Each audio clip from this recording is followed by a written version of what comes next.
लोकसभा चुनाव 2024 के लिए घोषित हुए नतीजों में एनडीए गठबंधन को सबसे अधिक सीटों पर जीत मिली है, जबकि इंडिया अलायंस के खाते में 234 और अन्य के खाते में 16 सीटें आई हैं। ऐसे में सरकार बनाने के लिए बीजेपी की टेंशन अब खत्म होती दिख रही है।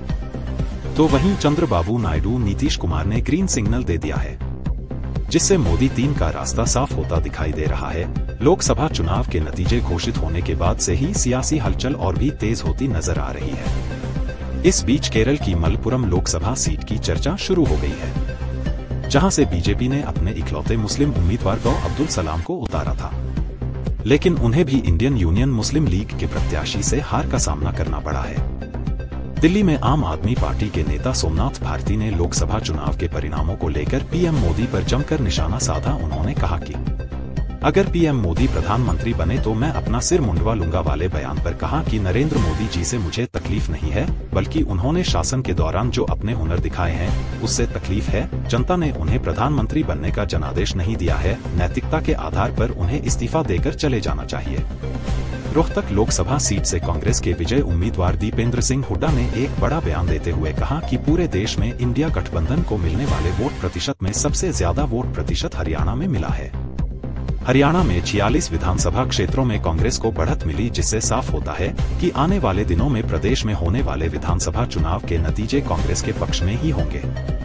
लोकसभा चुनावों के परिणाम को सीपीआईएम नेता सीताराम येचुरी ने बहुत बड़ी उपलब्धि बताते हुए कहा कि यह एक बहुत भारी धक्का है बीजेपी को और खासकर नरेंद्र मोदी जी के लिए, क्योंकि वह इतने घमंड से कहे जा रहे थे कि अब की बार 400 पर, लेकिन उनको अब की बार बहुमत भी नहीं मिला।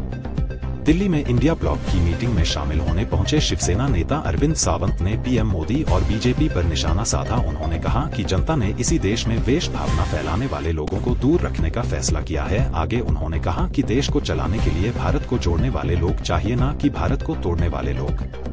कांग्रेस प्रवक्ता सुरेंद्र राजपूत ने लोकसभा चुनाव परिणामों को जनता की जीत बताते हुए बीजेपी पर बड़ा प्रहार किया, जहां सुरेंद्र राजपूत ने कहा कि देश में जनता जनार्दन की जीत हुई है, जिसके लिए जनता जनार्दन को कोटि प्रणाम। ऐसे में जनता ने बता दिया है कि यहाँ पर जितने भी अपने आप को भगवान समझने की कोशिश कर रहे हैं, जनता ने उसके अहंकार को धूल चटा दी है।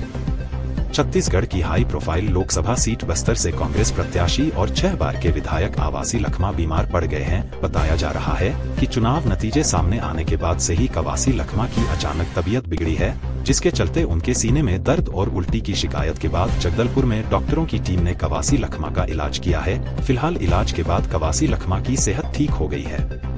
लोकसभा चुनाव 2024 के नतीजे सामने आने के बाद से महाराष्ट्र में भी जीत हार का आकलन किया जा रहा है। राज्य में इस बार महाविकास आघाड़ी ने महायुति को झटका देते हुए शानदार प्रदर्शन किया। अनुभवी राजनेता शरद पवार जमीनी स्तर पर एनसीपी कार्यकर्ताओं का समर्थन बरकरार रखने में कामयाब रहे। उनके नेतृत्व वाली एनसीपी ने प्रदेश में जिनने 10 लोकसभा सीटों पर चुनाव लड़ा था, उनमें से 8 पर जीत हासिल की है। कांग्रेस नेता शशि थरूर ने एएनआई से बात करते हुए कहा कि जनता बदलाव चाहती है और जनता ने उसे बुनियाद पर मतदान किया है। जहां तक बात एग्जिट पोल की है, तो हमने पहले ही कहा था कि यह जमीनी हकीकत से बहुत दूर है।